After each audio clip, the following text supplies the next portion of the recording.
Good morning, everybody. Happy Saturday. It is 8 a.m.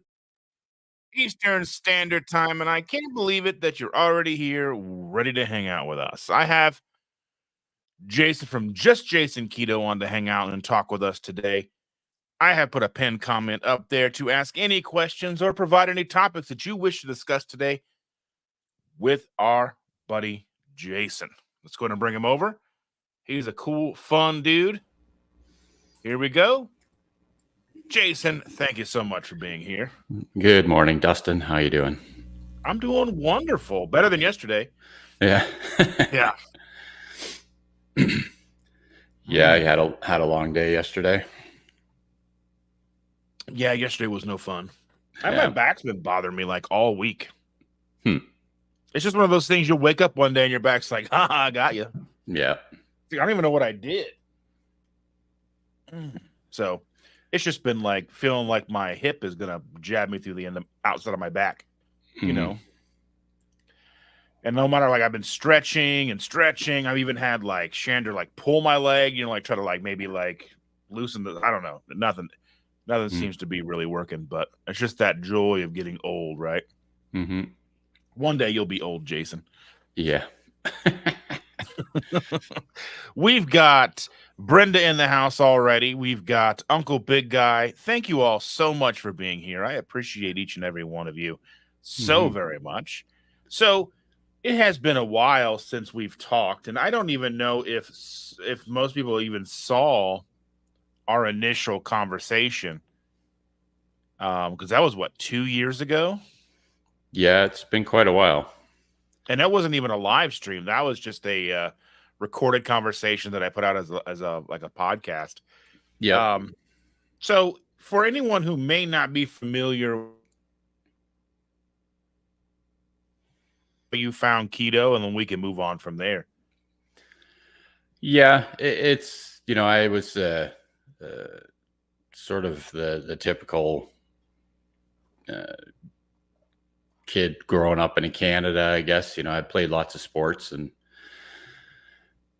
through my teens and younger years, and so I kept quite active for most of my life, or well, for the first 20 years anyways. And then the typical young adult things came in, and I got more interested in having fun than staying in shape. And as always, that sort of leads down the road of gaining weight year after year. It wasn't a quick thing by any means, but after, over 10, 20 years kind of things got to a point where, I wasn't severely overweight, but it was really affecting how I felt all the time. Back aches, sore knees. I spent 15 years as a competitive judo student, basically, and that's really hard on your joints and all that. So I was really starting to feel that, sort of midway or early to mid 40s kind of thing. It really started to impact my quality of life, I guess. So there was a long time that I sort of tried different things, the typical eat low calorie and low fat and go to the gym and work out. And, things, obviously, any kind of good change in your diet, it helps. It's just hard to sustain things like that. So another factor that came into play too is that I found I had a sensitivity with gluten. So I cut that out of my diet.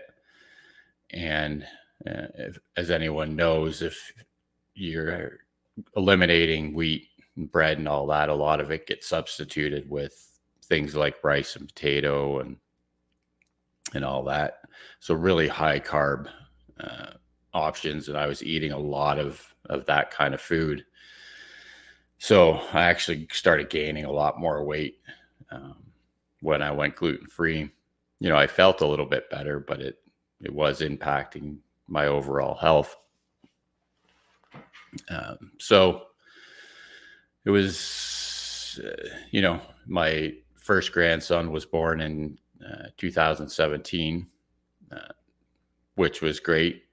But like for the first, year and a half, it wasn't really an issue. But when he started getting older and he wanted to play all the time, and I found I couldn't keep up with him. He wanted to. When they're young, they obviously want to play on the floor and everything. So I'd get down to play with them, and then I'd struggle to get off the floor. And Yeah. right. So just overall being able to spend time with them and all that, I just found it was, you pick them up because they want to be picked up, and your back's sore all the time. So I guess I'd always wanted to try and figure out how I could actually lose the weight for good. But it didn't really come around until it was Boxing Day 2019 or 2018. And I went to a family gathering, and one of my cousins that was there, she had lost a bunch of weight since the last time I saw her. So I'd started talking to her about it, and she said, well, she'd done keto. And I'm like, okay, well, I'd sort of heard about it. I watch a lot of YouTube, and things come across your feed once in a while. Cause like I was obviously into watching, workout videos and stuff like that. So keto, it wasn't foreign to me, but I hadn't really looked at it to this point. But it was that day that I basically decided, okay, well, I'm going to look into it, see if it's something I can do. So I went home after that family gathering, and for the next few days, I looked at all the YouTube videos I could with, Thomas DeLauer and Dr. Berg, and basically anyone that came up. I think even Goody Beats was around at that time. So did a bunch of research, listened to everyone's, how to start keto kind of thing. And then basically jumped in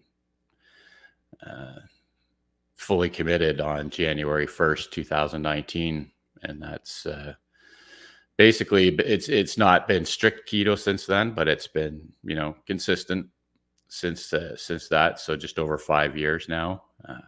And then, in the first year, I wound up losing right around 80 pounds, which isn't sort of where I am now, but I've been able to maintain a weight that my body feels good at since then. So, there's been a lot of ups and downs and changes, and, starting YouTube and meeting all the different people in the keto community. Again, I'm definitely not a strict keto lifestyle by all means, but I haven't, I don't stray from it because I know bad things will happen if I do. Right. So, And that's one of the most important takeaways I think that we get that a lot of us find from living a lifestyle like this, whether you're a strict keto, you're ketovore, carnivore, lion diet, whatever, dirty keto, whatever your lifestyle is. If you're living that in that realm, you're going to find if you stray too far away, like you start dipping your toe out and you get to that point where you're like, well, that doesn't feel right. So then you kind of slowly start reining it back in. And, Sean is yeah. here, and Shauna are here. Heath is here. Good to see you. Mr. Gugahan is here. He says hello to both of us, and everyone's saying hi to each other. Shauna is awake, and it's like 5 a.m. there or something like that. Yeah. She's on the left coast because she can't sleep this morning. She just needed to see me. That's fine. She just needed to see my face today. That's why she woke up.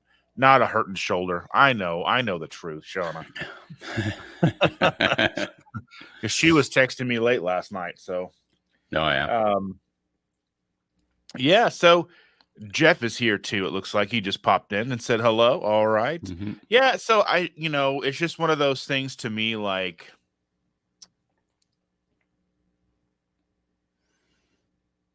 yesterday. Yesterday, I was at a funeral for a friend of mine. His mother passed away, and one of the things was I was hanging out and we stayed past the service, and there was a whole like buffet.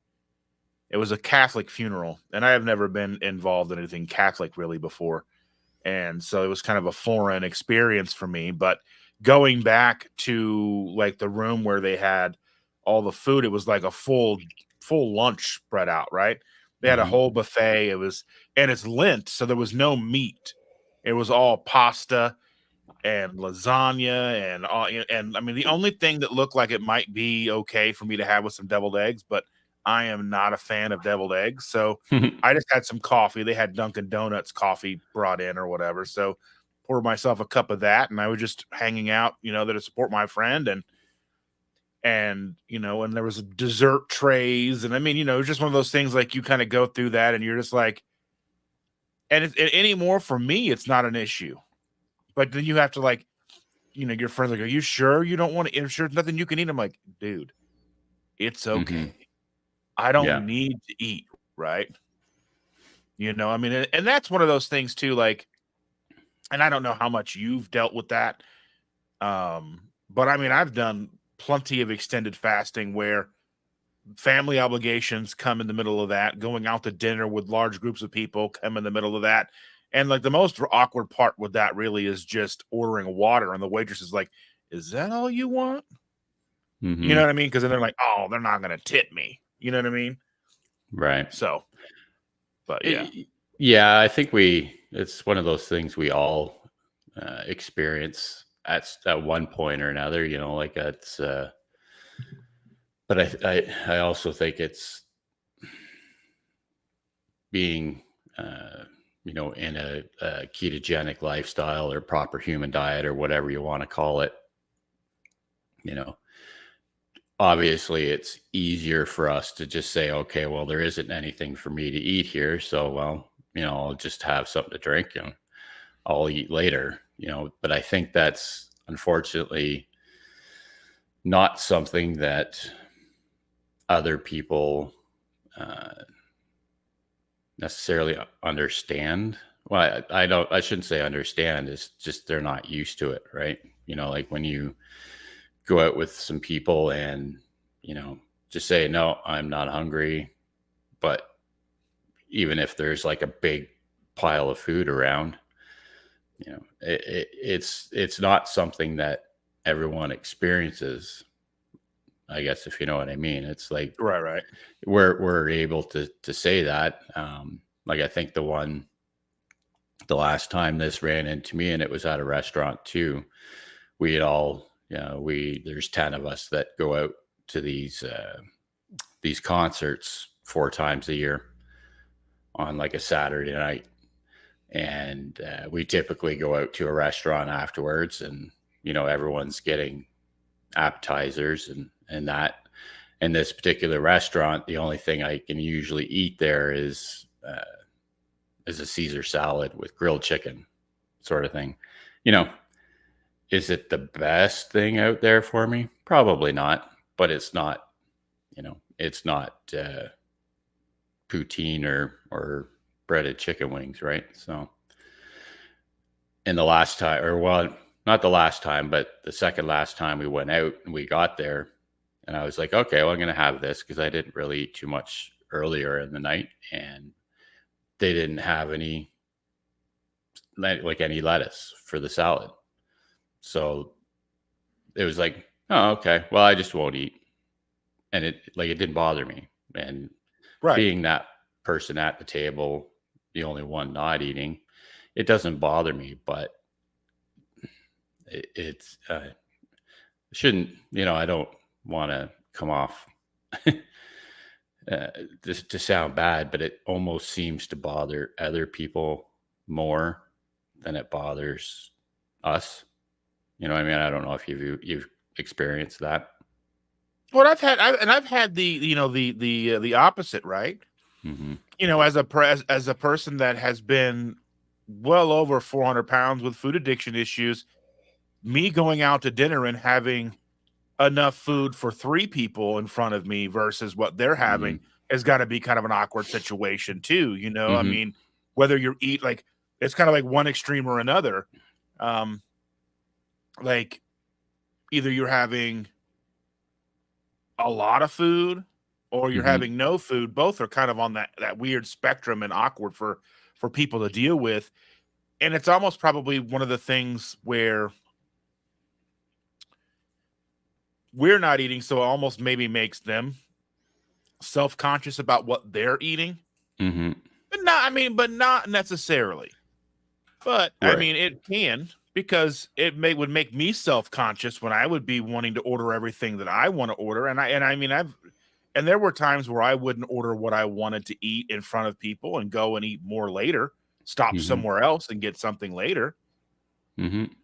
So there is a weird social dynamic involved with going out to get food.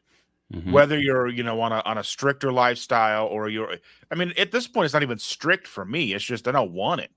I mean, Right. I was eyeing the pizza rolls yesterday. Those were looking mighty tasty. And it was funny because I figured those were there for the kids because there was a bunch of little kids running around. Hmm. And then like all the adults had them on their plate. And I'm like, okay, I see. Yeah. And, Yep. I was just like, oh, pizza rolls do sound good.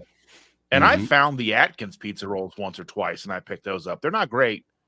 Hmm. But I mean, if you want that and you don't want to commit to an actual pizza roll, I mean, I would almost say putting up with unless you have a gluten sensitivity or something like that, I would say probably putting up with regular pizza rolls is probably better, cheaper, and because I mean their ingredients are probably not as dirty in both anyway. But that's just a complete thing up, for interpretation for anybody. But For sure. Stacy's here, Evelyn is here, Charlie is here, Danny is here. How are you all doing today? Cindy showed up. She Hmm. slept in. Good morning, sleepyhead.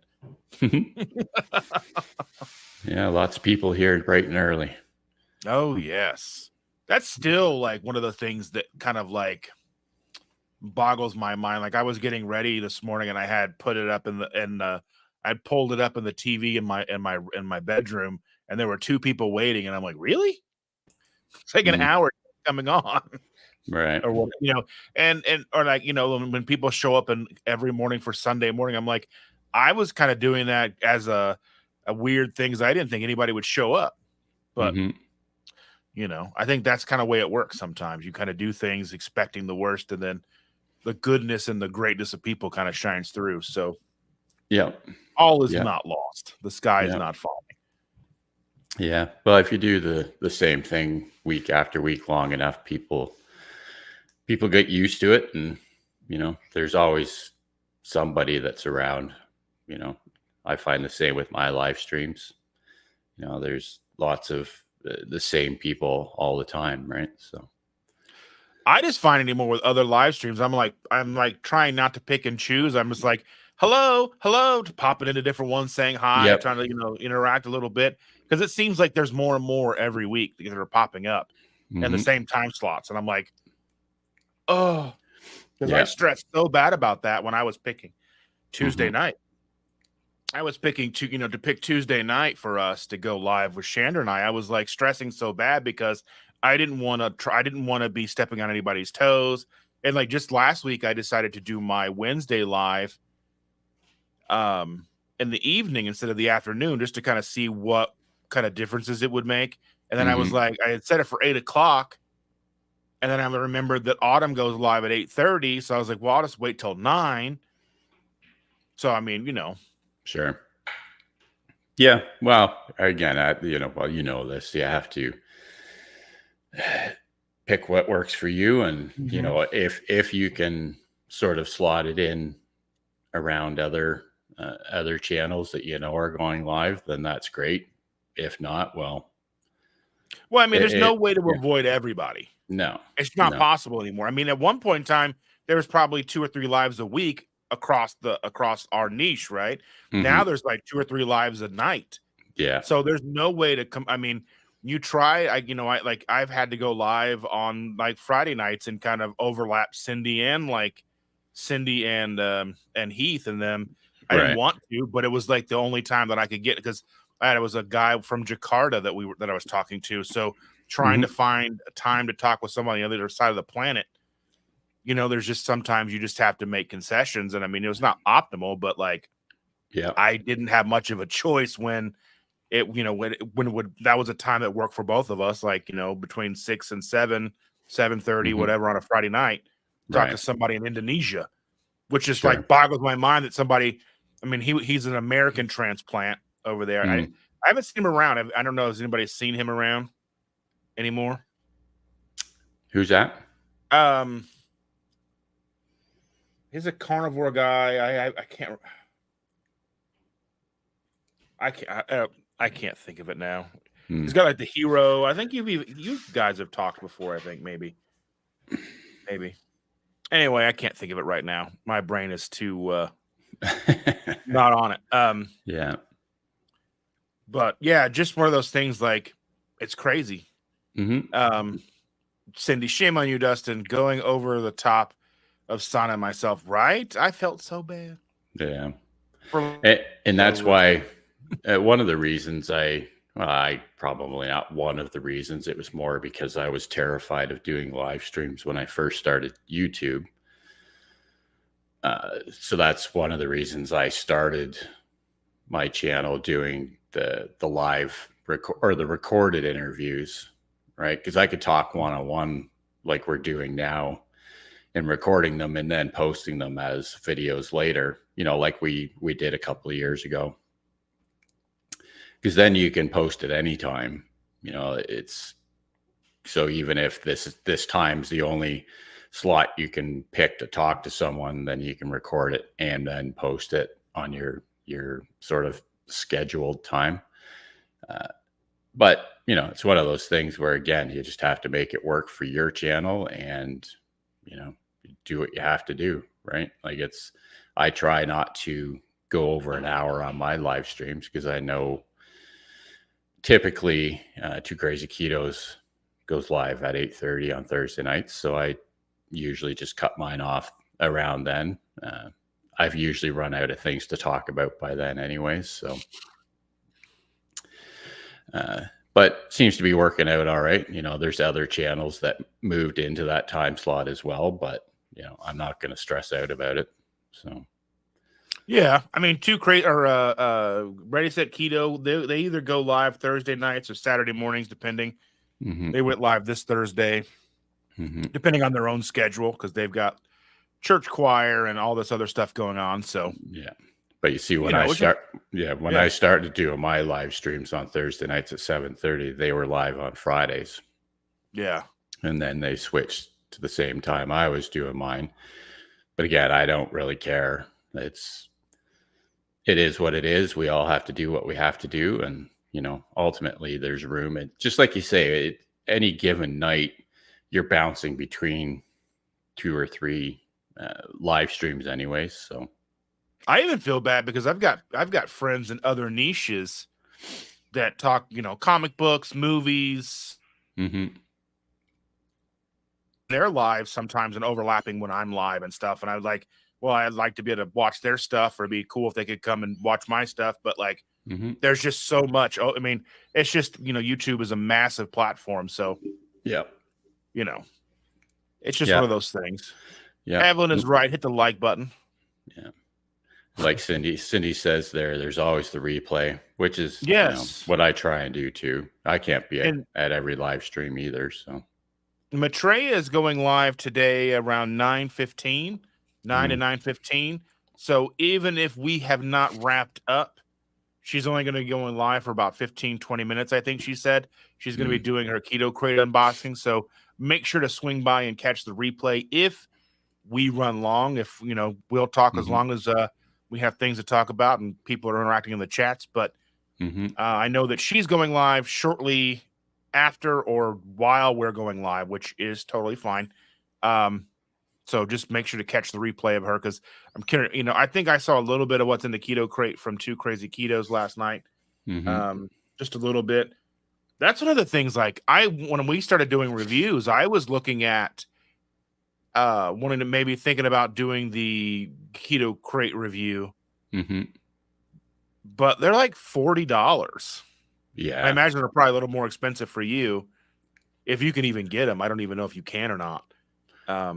But we've Oh, yeah. had We can I've had we. two of them for free. I won one from another channel years ago, and Keto Crate sent me one, and then I Mm, won another one at a meetup.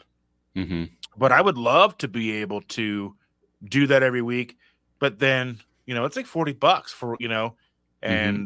and typically at least what I've been seeing intermittently of some of the of the products in there, they're not even that great. So I'm like, well, I'm kind of glad we don't, but you know.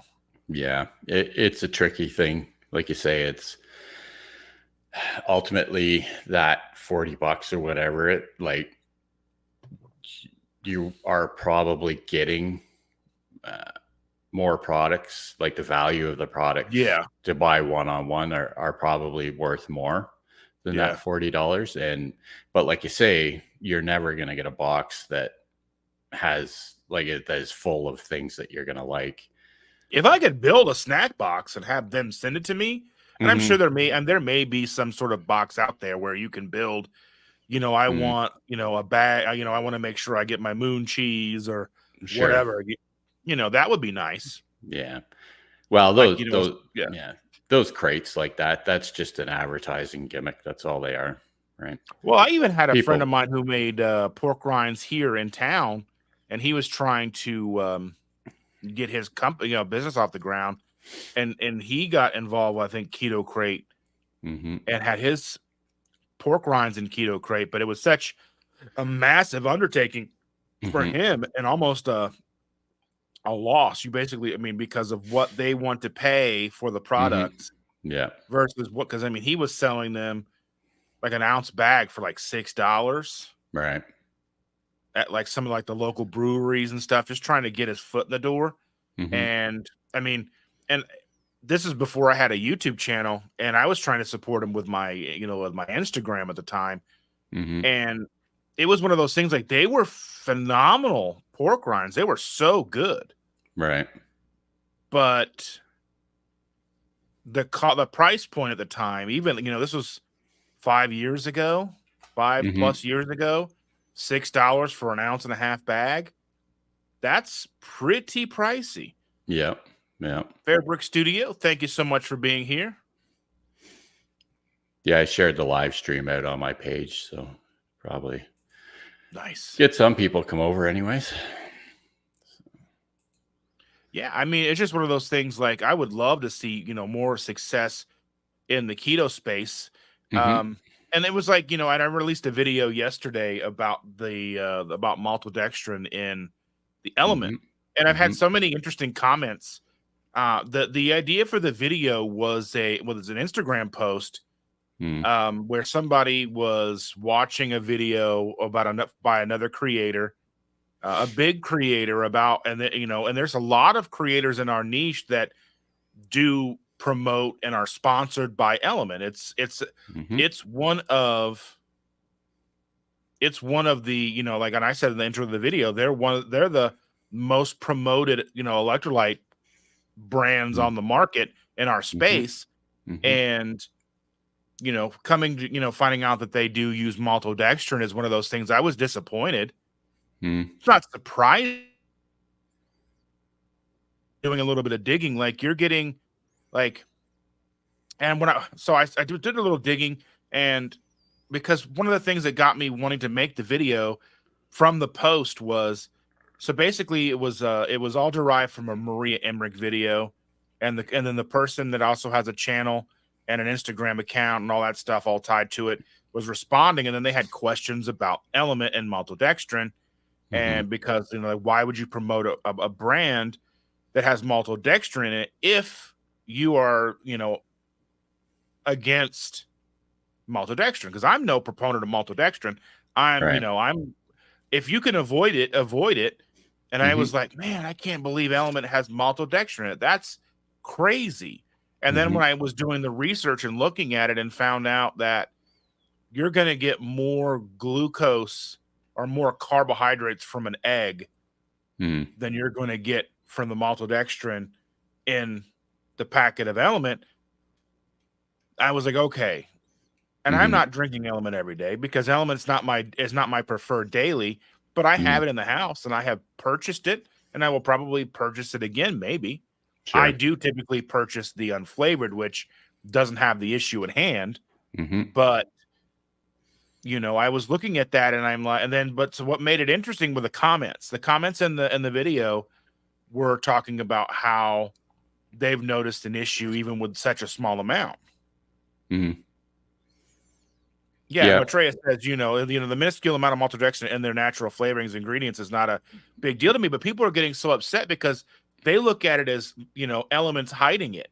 But my look at it is, and I may need to make a video on this, maybe try to get Chris Bear involved because he has the knowledge and he has the experience dealing with these manufacturers that make the natural flavorings and Mm-hmm. and and I don't think it's necessarily something that they're hiding. I think there's a newfound inquisitiveness in the Mm-hmm. market and from with us consumers that are actually looking at the ingredients. Yeah. And these manufacturing companies, they're not agile. They're not quick on the draw. They're like they're big ships that take a long time to turn around. So, Right. and it's because their marketing team may hear about something. The marketing team's got to pump it up to somebody else, and it may fall on deaf ears for 6 months. That Mm-hmm. doesn't make the company necessarily a nefarious company, but companies that are large, anybody who's worked for a big company knows that it takes them a while to hear, even when they're listening. Mm-hmm. Yeah. So the idea that there is maltodextrin in the natural flavors, Element, dependent on how the backlash impacts their bottom line, may or may not go out and try to source a natural flavoring company that can provide it without maltodextrin. Maybe it uses guar gum or whatever. But then even then, Mm-hmm. people are like, I don't want it because it's got guar gum in it. You're never going to Yeah. make anybody happy. Mm-hmm. And my, Yeah. and my thing is if that little bit of maltodextrin does impact you, then that's definitely valid. And it's Mm-hmm. definitely something to take into consideration when choosing a product. And that's why we have choice. And Yep. you were going to say, I'm sorry to interrupt you. Oh no, that's all right. And like I say, I commented on the video. My sort of feelings are the same as Matreya's about it. It's like, am I kind of surprised that it's in there? A little bit.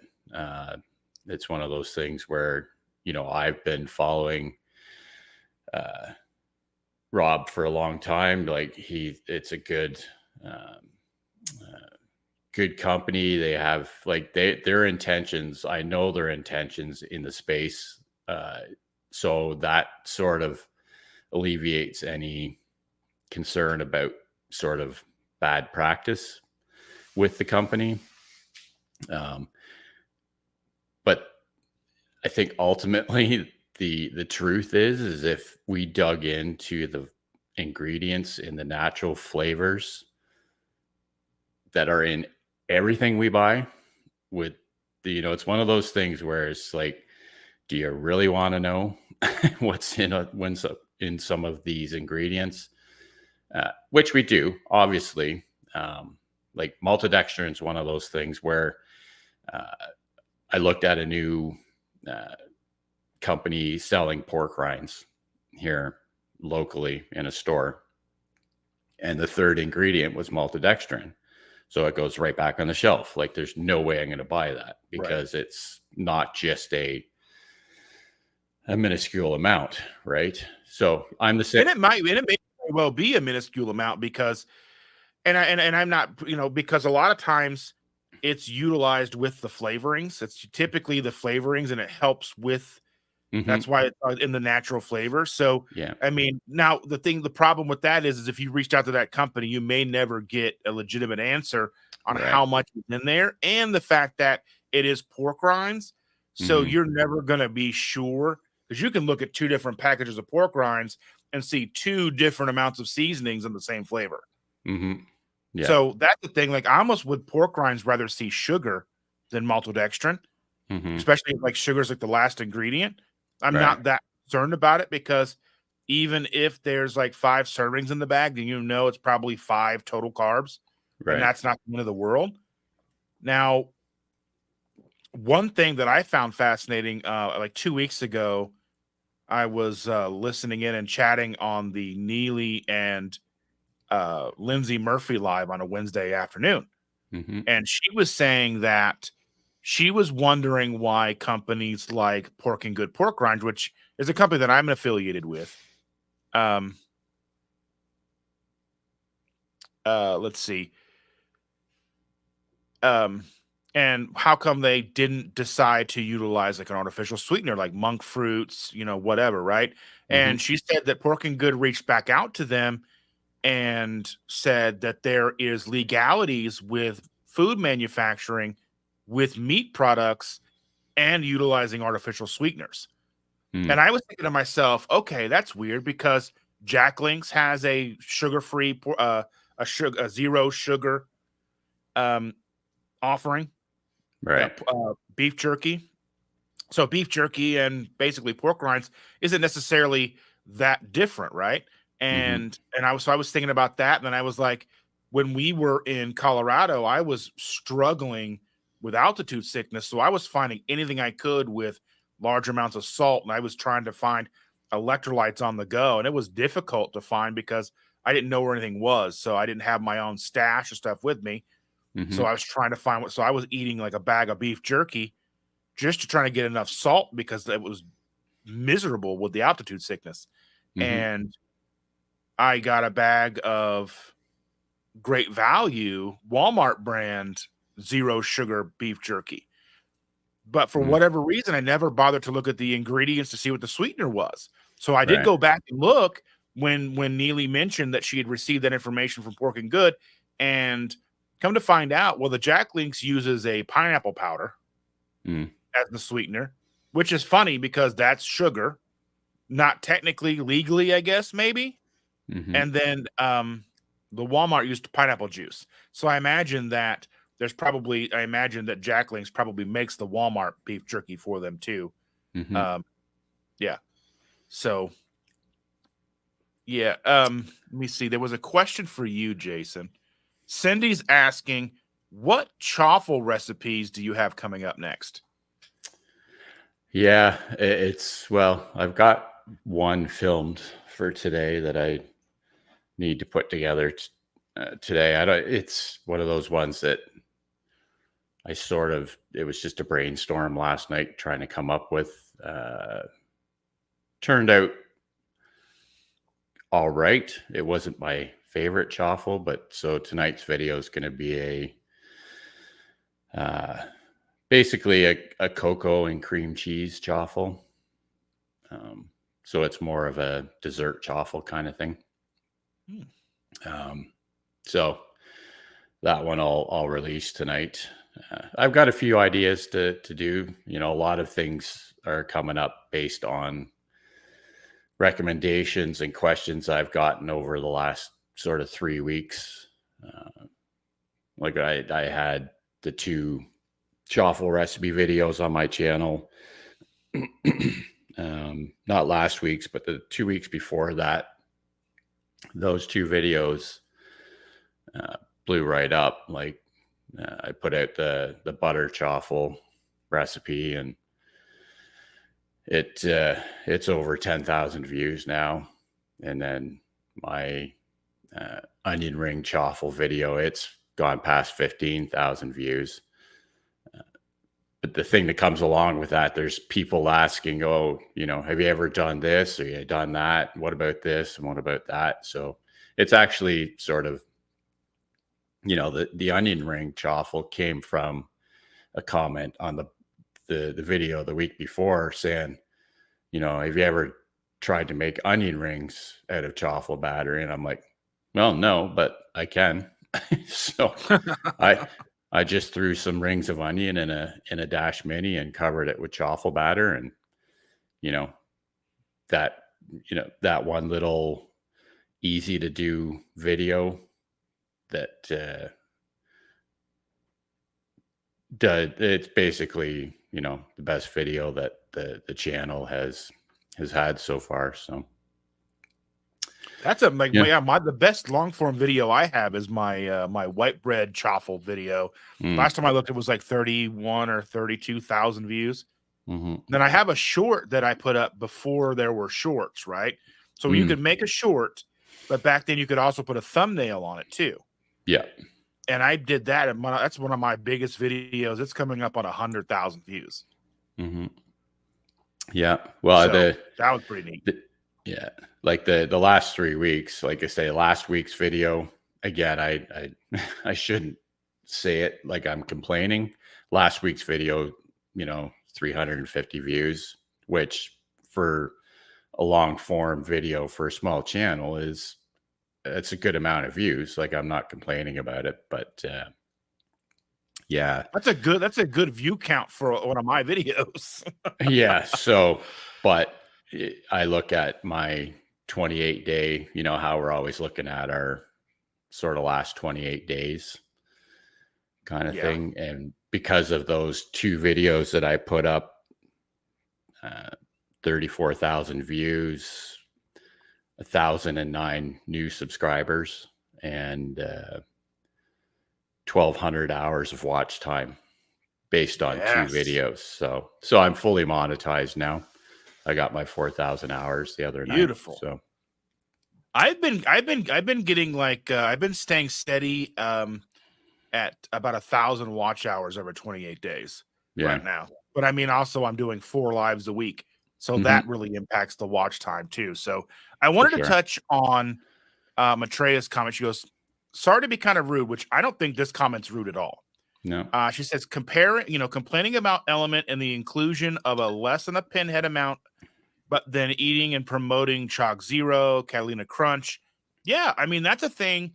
And somebody even on now, I'm not trying to call out the creator, but even like in this video or in this post on Instagram, they were calling out Element for having a small amount of maltodextrin. And someone was like, "Are you just complaining about this because and you are an affiliate or promoting salty Mm, at the same time?" And I was like, that's a valid question that you right. would want to take into consideration.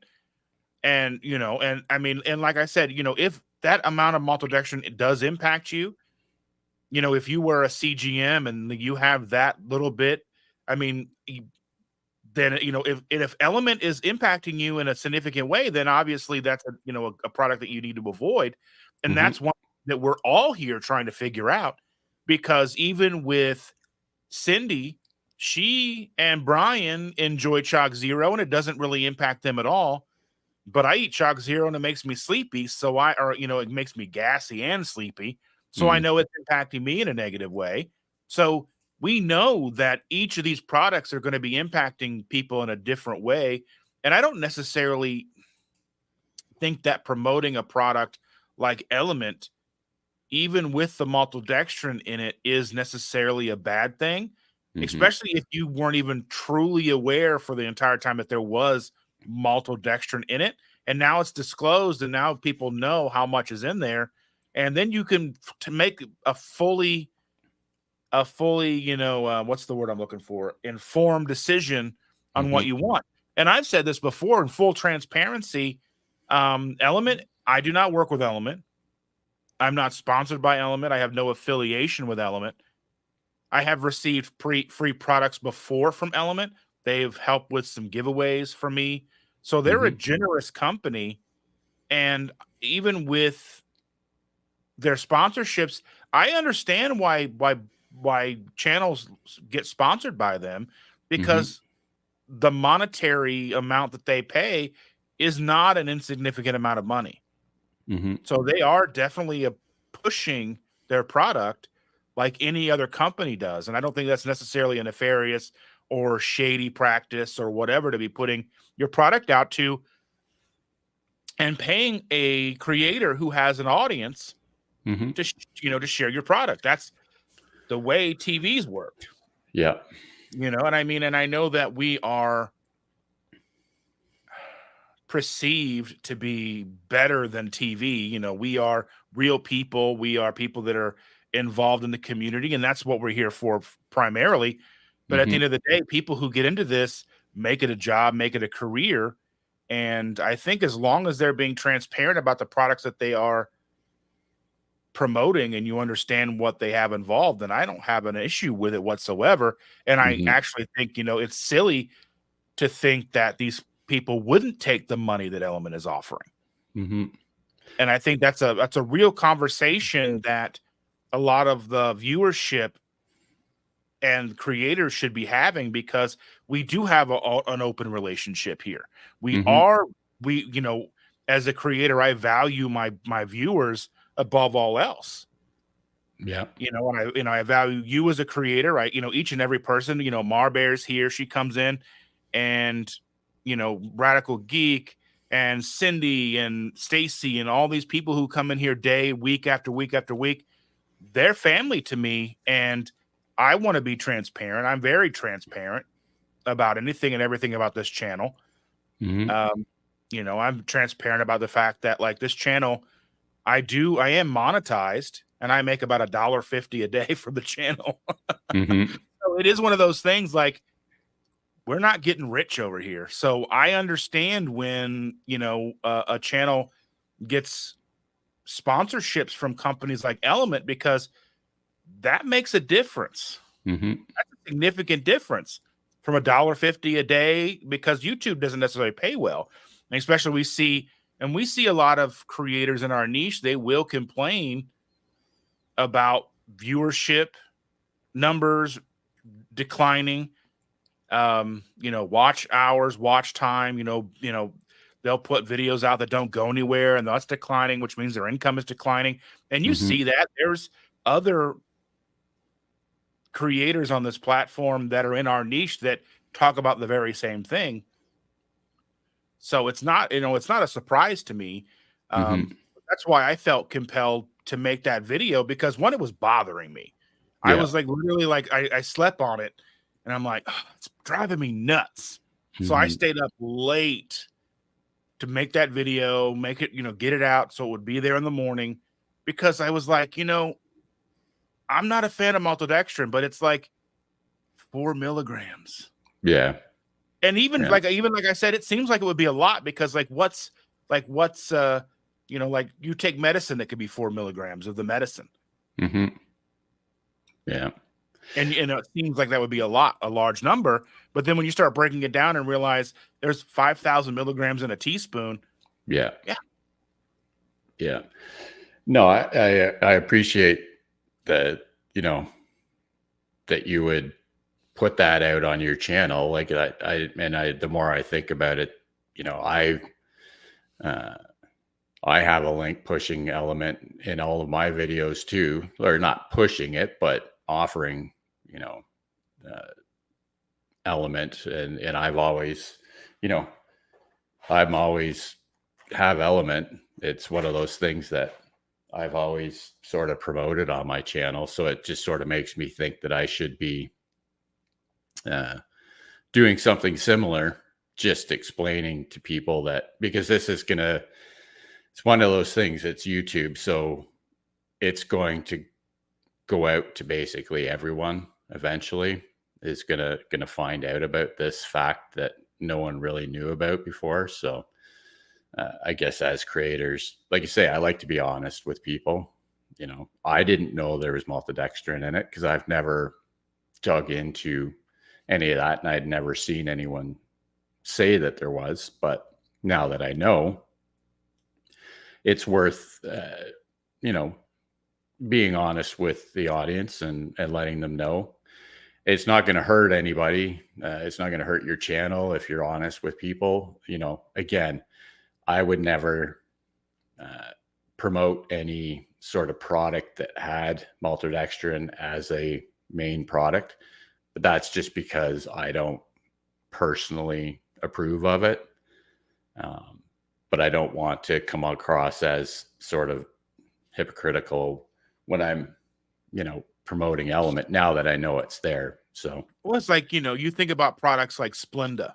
I was on my yeah. way to the thing yesterday, and I passed Hmm. 2 separate buildings yesterday where I don't know if they make it or it's like a staging facility or whatever, but it was 2 different Splenda buildings that I was driving past, and I was thinking to myself, like, yellow packet. That's a sugar-free packet, right? But the Hmm. first ingredient's dextrose, which is sugar. The second ingredient is maltodextrin, Hmm. and then sucralose is the third ingredient. Now, the reason for the maltodextrin is one reason a lot of people don't understand why it's paired with the packet of not stevia, Splenda, Hmm. because if you just put the sucralose powder in the packet, there'd be probably nothing to even pour out. It probably wouldn't even seem like you put anything in your drink or whatever. Hmm. It's a bulking agent. It's basically to attach the sucralose to, so when you Yeah. open it, you have something to pour into your coffee. Hmm. That's why when you pick up the bag is so huge and fluffy, but it's probably the whole thing is probably not even the whole big giant bag of Splenda you buy is probably not even a gram of sucralose in the whole bag. The rest Hmm. of it, I don't know how many grams the bags are, but I imagine that the rest of it is all maltodextrin Hmm. as basically just a bulking agent. So there's a lot of information out there that can be shared by us, not Hmm. just with the food, but the reasons why manufacturers do what they do. Yeah. And like I said, it's not like, to me, it's not like they're using maltodextrin to be a bad company. Splenda. Does that make Hmm. it a product that I wouldn't use? Of course, but understanding why they're not the boogeyman. Hmm. They're doing it because, like, you just have to understand that sucralose as a sweetener is like, what was it, like 500 times sweeter. Hmm. So you need such a minuscule amount that they has to have something added to it to make it pour out of the packet. Hmm. Or like when you have the sucralose squirt stuff, it's water. Yeah. So there's just a lot of things like that where I think there's a lot of just, and I don't use the word ignorance in a bad way, but there is a lot of ignorance to us as consumers as to why manufacturers do what they do. That's why I always find it interesting when Chris Bear puts out little nuggets of things, or when Neely shared the information she got from Pork and Good Pork Rinds, because there's a lot of illuminating things that we could be sharing with the masses to help better educate not only what to avoid, but misconception that most of.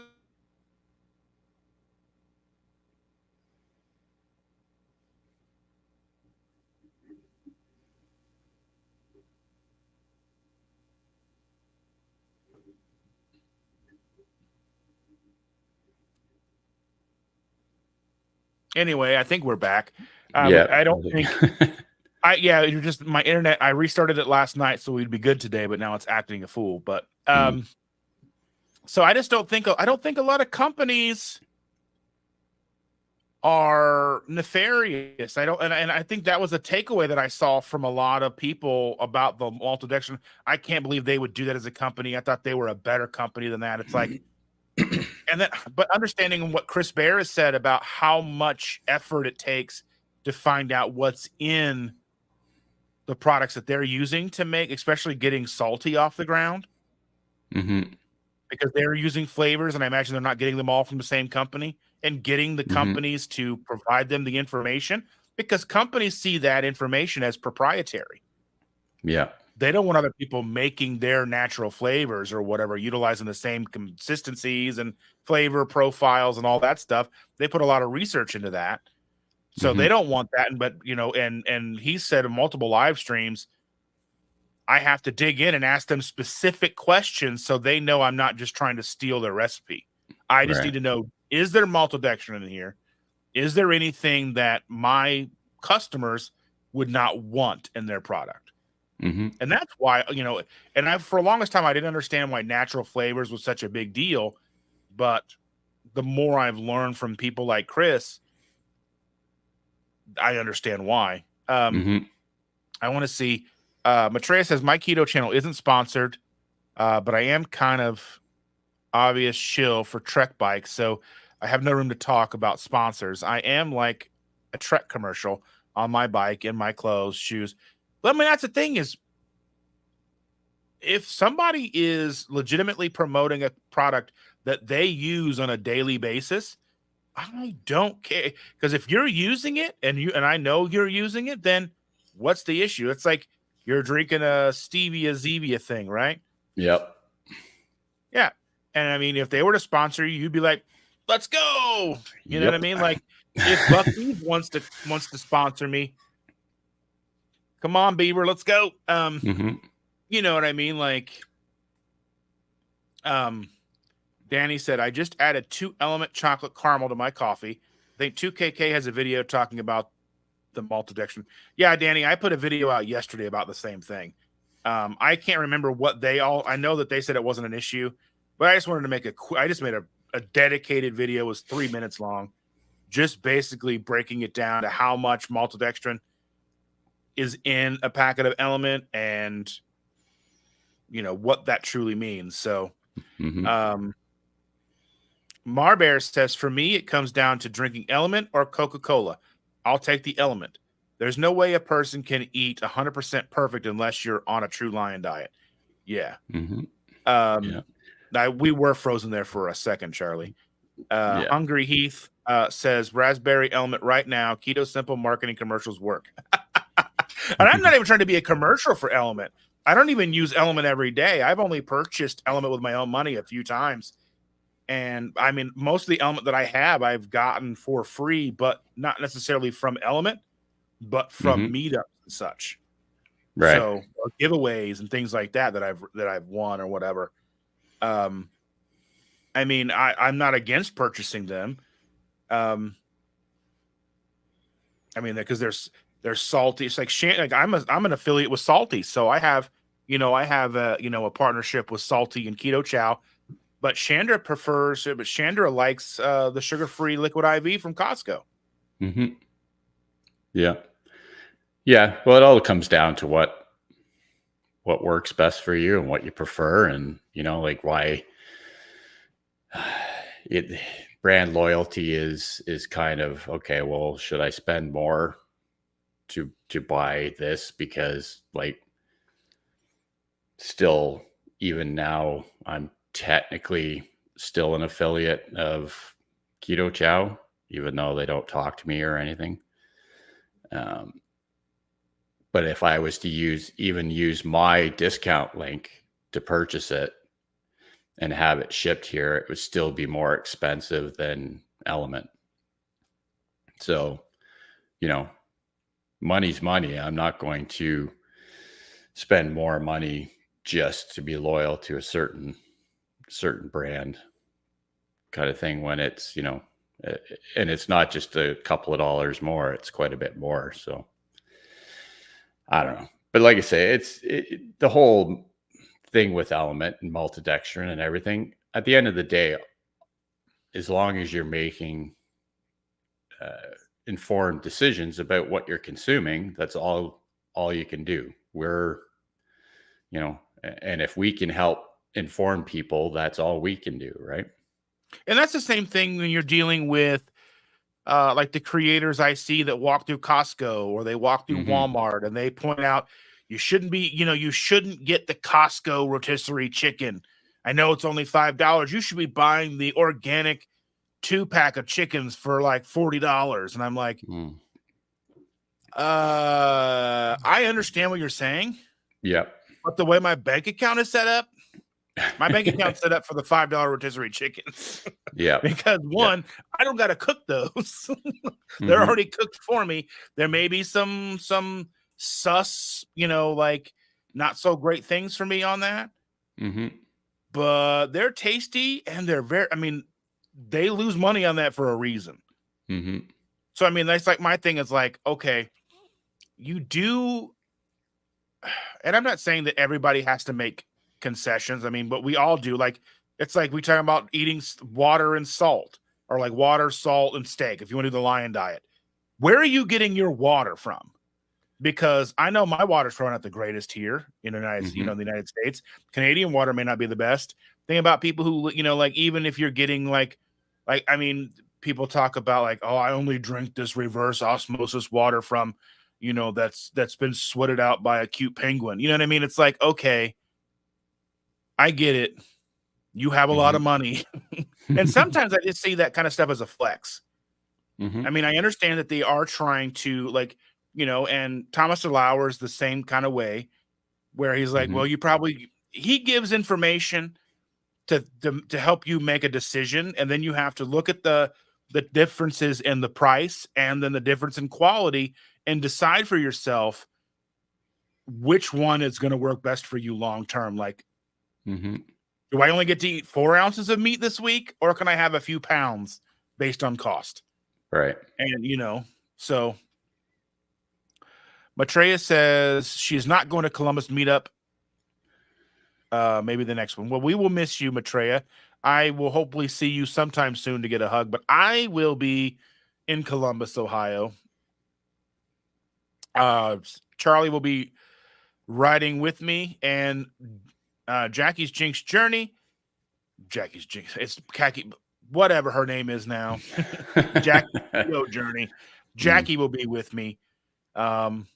So I think so. I need to confirm that with her if she's riding with me, but I will be in Columbus, Ohio next Saturday, and it will be a lot of fun and hopefully a lot of hugs, laughs, high fives, fist bumps, Mm-hmm. and yeah. And Maitreya said something along the lines of that there's been a lot of the Ohio meetups have been sponsored by Element where they have donated products to try out.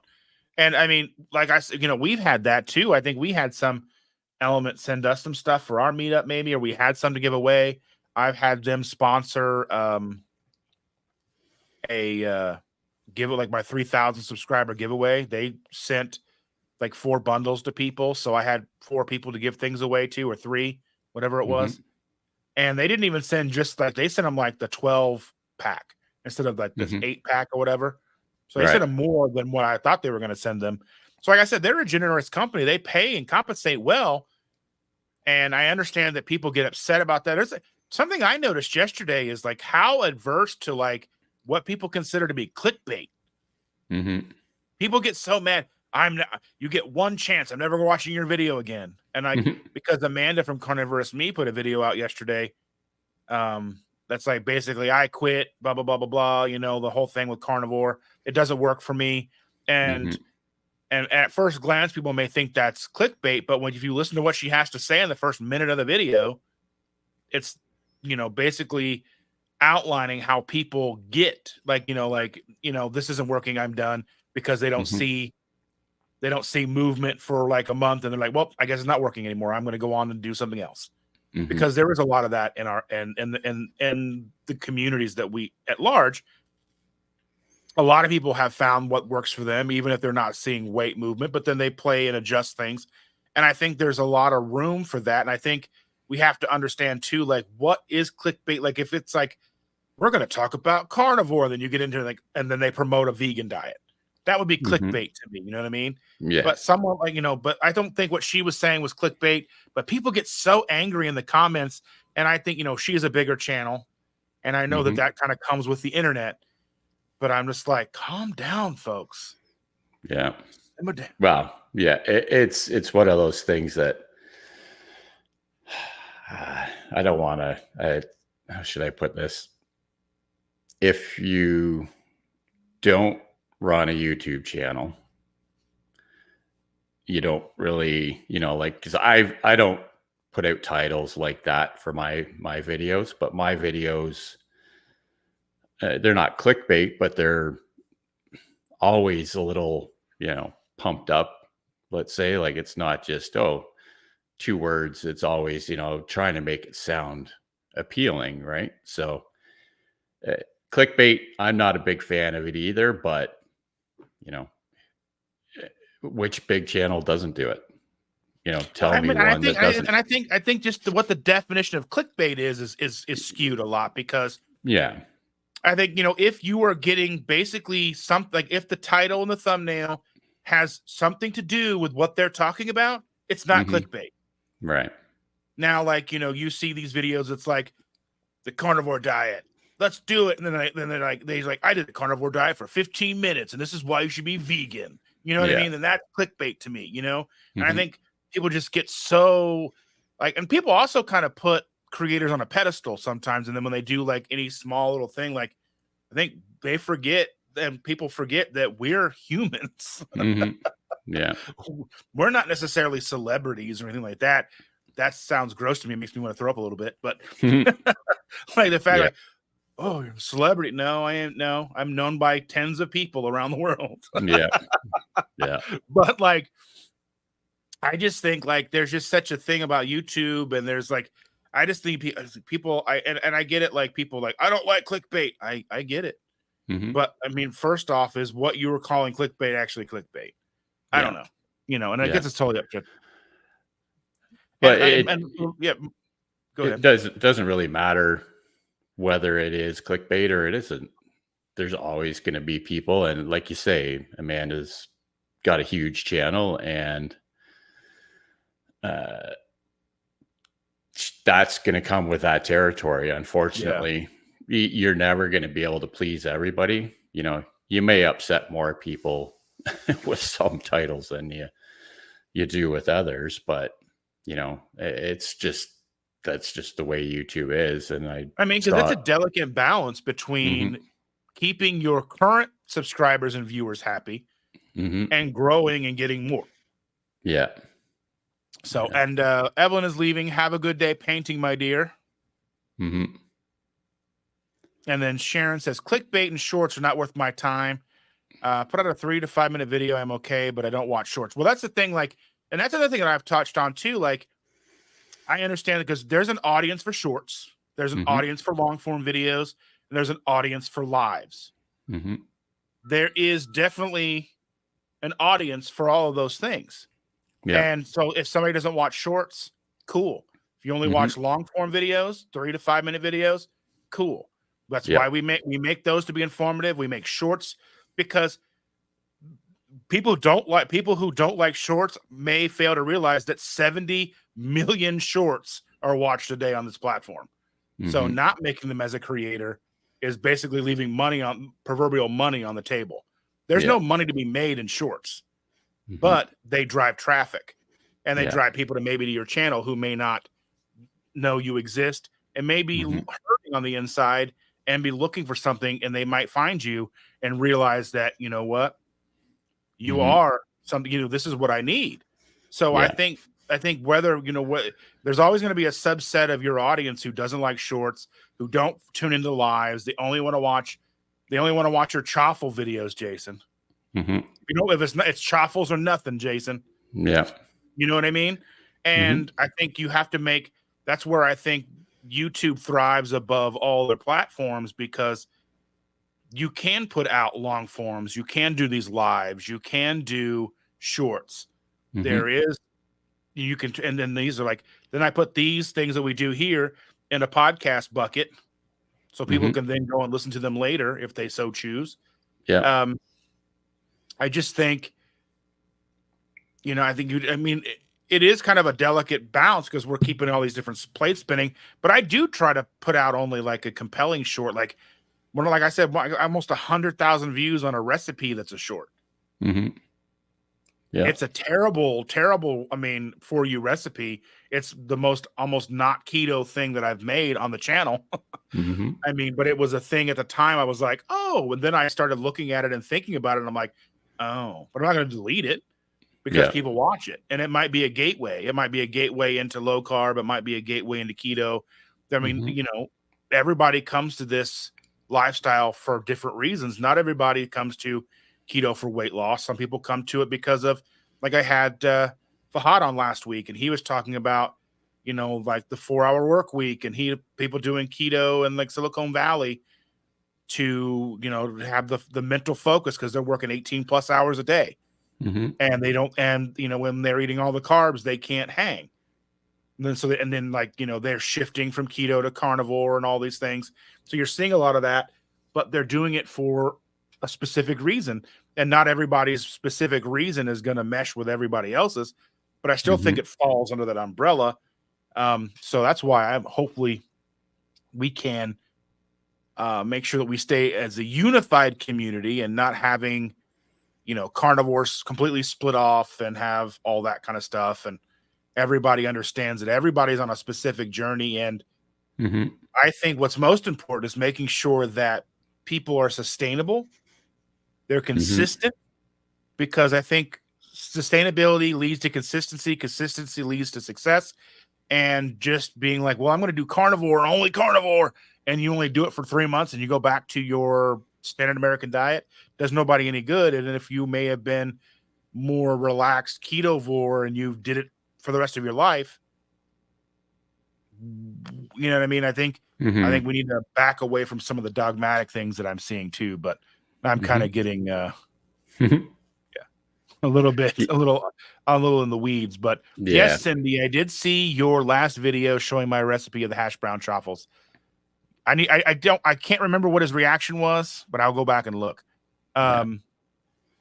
He says he loves shorts. They are always promoting us to create them. Or YouTube. Yeah, I mean, that's the thing, is they want us to make shorts. That's why I do a shorts live, because then that shows up in the shorts shelf and the shorts feed. Because again, the most important thing about this channel is community, and they're giving us all these tools and outlets to grow the community, to help people, because that's really what we do this for. I mean, that's at least my why for the channel. And I know that most people have similar reasons, and everybody's here to ensure that they're successful and to stay on track. And that's another big part of what I do this for. And I think if I'm not doing shorts, and I'm not, and I didn't do lives, for a long time because I was nervous. I was, I felt like no one's going to want to watch me talk this long. Even I only did 11 episodes of the podcast that I did. And I did 12 episodes of my podcast. One episode will never see the light of day. I had a guest on that I'm not going to name, but I had a guest, and there was a lot of controversy with that guest, and that guest went to prison.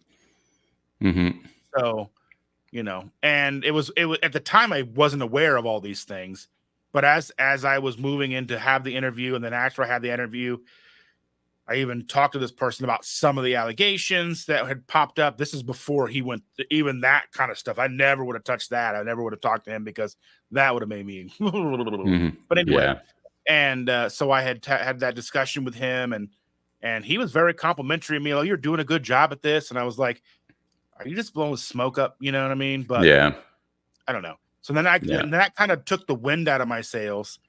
And Maitreya says she's going off to do her live. Everybody catch the replay over at her channel. She's going to be doing a keto crate unboxing. So that's going to be fun. And Hungry is got to go to work. Heath, have a good day at work, bud. And Danny says they promote shorts because younger people. Well, I think there's a short attention span, but there's a definite like value in shorts that I think at this current moment is being underutilized. I think you have to look constructively at something, and if they're pushing it and there's an opportunity there, how can you utilize that opportunity to your advantage? And I think there is a lot of room to utilize shorts to our advantage. And I think there's a lot of like weird, like clickbaity shorts. There's like, especially during the pandemic, there was a lot of shorts that I watched, comedic shorts, because comedians couldn't go on stage. So they were doing these like little skits and stuff. And there's some comedians that really kind of came out of the woodwork that I began to enjoy. But there's a lot of room to utilize shorts in a compelling way that can actually provide value. The issue Mhm. for that is getting the algorithm of shorts to show you what you want to see. Mhm. And it's a matter of seconds. If you just swipe by something, or if you linger on something for just a couple of seconds, then it might try to show you more of those.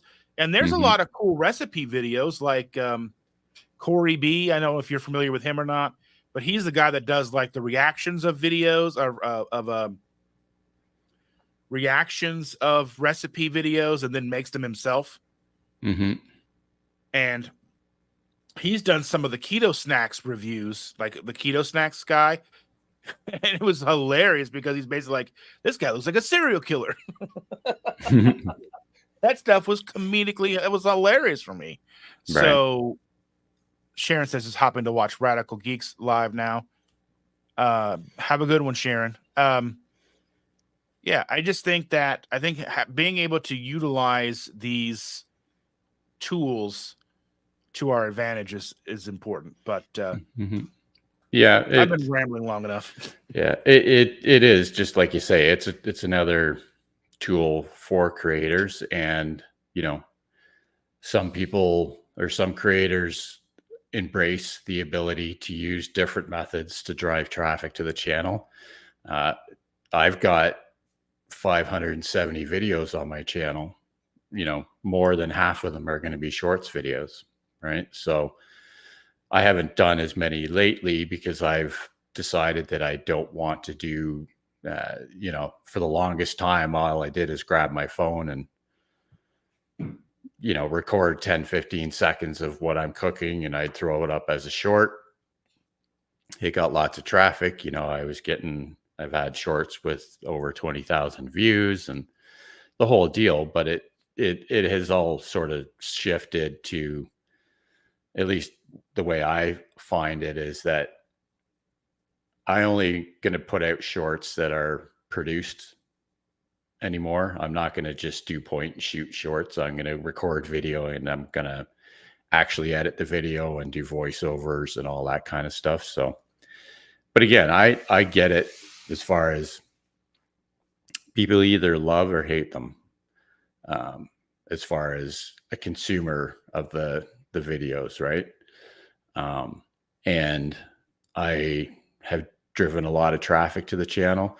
I think the good thing with what YouTube has done recently is made it a lot easier to utilize the short form uh, content to link and push traffic to the long form content, Yes. right? Because that if you can drive traffic from shorts into long form, there's a better chance that that viewer is going to be interested in your actual content, right? Yeah. Because for the most part, yeah, viewers of shorts, viewers of long form seldomly come to other parts of it, right? Right. I've got a shorts video that, got me 250 subscribers. Do any of them watch my long form? Probably not, you know. And it's the same with live streams now.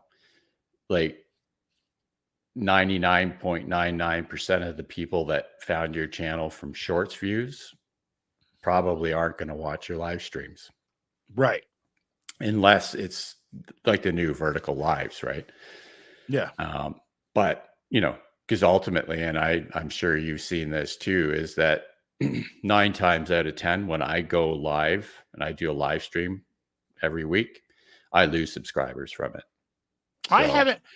The only time I noticed that is when Shannon and I went live one night and we were talking about some funny stuff, and I think I lost 2 subscribers, but there's no way to know if I lost them from that live or not. So mhm. I Well, typically don't lose subscribers from doing lives. yeah, I always do, pretty much every week, because ultimately it could be the thing with the live streams is that it reminds people, oh well, I subscribed to this person while I was watching a shorts video, but now I don't want to subscribe anymore. So because they get notifications about the channel that they had forgotten about, they unsubscribe, and I totally get it.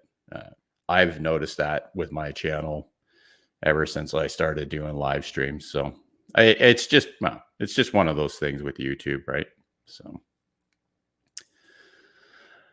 we have Yeah. to just roll with the punches and keep doing what we do, and hopefully, people enjoy the content that we're putting out overall. And And it's then, like, I mean, it's like a department store, right? I mean, hmm you go into Walmart, most of the time you're there for the groceries. hmm Sometimes you might pick up a shirt. You may never go to the cosmetic section. hmm That's kind of like how YouTube is with long form live shorts and whatever. You may only want to watch a specific type of, you may only be interested in the lives. You never hmm watch shorts, you never watch any other videos, but you show up and you show up for one particular thing. So that's why we need to make those. And people are like, and people will comment on, I don't know, I don't like shorts. Stop making shorts. Well, hmm they're not for you. I mean, yeah, yeah. And I completely understand that. Like we all enjoy certain videos. Like I think was it Danny that said he likes to watch like super long videos. the Yeah. long videos, and I'm the same way with certain creators too. Like if there's certain creators that I follow that they'll put out, hour and a half, 2 hour videos every Friday, and I'll watch the whole thing because that's the kind of content I like from those creators. Myself, as a creator, we have to figure out what works best for us for Right. content. I know that my content is not good enough to demand attention for an hour. As far as videos go, live streams are completely different things, but there's no way that I can put out an hour-long video and have it be worth my time on YouTube because nobody's going to watch it for an hour. When I So, started this keto lifestyle, I would consistently watch low carb from down under videos. They were an mm, hour, 2, 3 hour yeah. long lectures about the lifestyle. So it was, hmm all these things, all the sciencey stuff. I would watch all of that stuff. I don't hmm necessarily do that anymore. They're still putting out content, low carb down under, low carb USA. There's a lot of channels out there that put out these sciencey, like all of like the Dave Feldmans and the Bickmans and hmm the Finneys and all the Noakes and all these people who put out this really intriguing information. And it's fascinating to hear them talk about things, but at the same time anymore, I focus primarily on the smaller person, their day-to-day look at what they're doing and how it's impacting them. hmm P&J is here. Thank you so much for being here. hmm Christy's here. Danny Yeah. says, I love low carb down under and low carb USA. I love the science. I love hearing all that. It's just anymore, I don't have the time to listen hmm to it. And I Yeah. mean, and if I'm in the car, I might gravitate towards like Joe Rogan hmm because then Yeah. I don't have to. I mean, I can just put it on, listen to it, and I'm in the car by myself or whatever. But you know, Sure. I don't know. Well, yeah, like I say, it's one of those things where certain things work for certain people. I've learned with the YouTube videos, obviously, and again, if you have a channel, you probably already know this, but the most important thing when it comes to your videos being pushed by YouTube is retention. So if you have a 15, 20-minute video that people are clicking away from after 2 minutes, they're not going to promote it. It's just that is the hard truth with YouTube. If you can create content where, they're your watch rate or your watch time on a certain video, like that's most of my chaffle recipe videos are between 3 and 4 minutes. And I can look at the first 100 views of that video now and look at the average view time on it. And I can pretty much tell you just on that one metric, whether or not it's going to get pushed out by YouTube. Well, here's the Right. deal. So this is one thing that I've been trying to kind of push out to just not only creators, Mm-hmm. but people to other people use the word algorithm. Mm-hmm. Now, the algorithm is basically for YouTube, basically a way to say audience. If Mm-hmm. you are putting your thumbnail, your title in front of a potential audience and they don't click on your video, YouTube will promote it less. Mm-hmm. The more it gets clicks, the more they engage, the more that they watch, the longer they watch. If you put out a 5-minute video and 10% of the people that get shown that video click on it and watch all the way through, they will put that out to more and more people, Mm-hmm. but they only do that until that click-through rate starts to drop and then people watch less. So that's like Mm-hmm. viral videos like Mr. Beast. I would love to know what his click-through rate is, but he's Mm-hmm. getting 250 million views on a video, partially because it's Mr. Beast, but partially he knows how to captivate, entertain. He knows how to set up his thumbnails. He has somebody who does his thumbnails. They work for a week or weeks on the title. They work for weeks on the thumbnail. They're putting Mm-hmm. in millions of dollars into each video. And that's Yeah. how he's able to do that. But for people like us, like I even had a discussion with Chandra one day where she was asking me basically what kind of asking and kind of accusatorily saying I spend too much time on my thumbnails. Mm. Because we look at certain creators out there that have lots of subscribers, they get lots of views, and their thumbnails aren't very good. Mm-hmm. Now, you're going to have that if you are a larger channel and you have a loyal subscriber base, then you're probably going to get a lot more views. But that's not to say if they were to up their thumbnail game and title game and the tags and all the things that go along with putting out a video, if they were to maybe, and I'm not saying that they would do this, but if you were to say like hire someone that's a Mm-hmm. professional to do that, just to say that channel wouldn't just explode. Right. There's just a lot, and there's a lot of moving parts. And she ended up talking to me later. She was, you know what? I understand that this is your passion. This is what you're into, Mm-hmm. and this is, it's your drive. It's, all the things, because every time, every video you want to make it just 1% better. You want to make your thumbnails a little bit better. You want to engage your audience a little bit better. I want to provide more value to my audience. I want to provide them hopefully information they weren't aware of, Mm-hmm. or if they were aware of the information, maybe a different angle to look at it from. Mm-hmm. Because I think sometimes we get so stuck in something that a different perspective is helpful. And, like that's like, back to the element thing where maltodextrin and element, I'm done. But then you have to break it down and look at it from another perspective and go, okay, is this truly something I should be concerned with? Yeah. Or not? Yeah. So that's where, my stance with a lot of videos that I want to make. Like I still have not made a video on this yet. Mm-hmm. I have it in the works, but I want to make a compelling video that outlines, cases for this, uses for other electrolytes. So it's just a bigger video that I'm putting together, and I want to make sure that it's actually compelling and it's not just a commercial. Sure. So yeah, I think, yeah. yeah.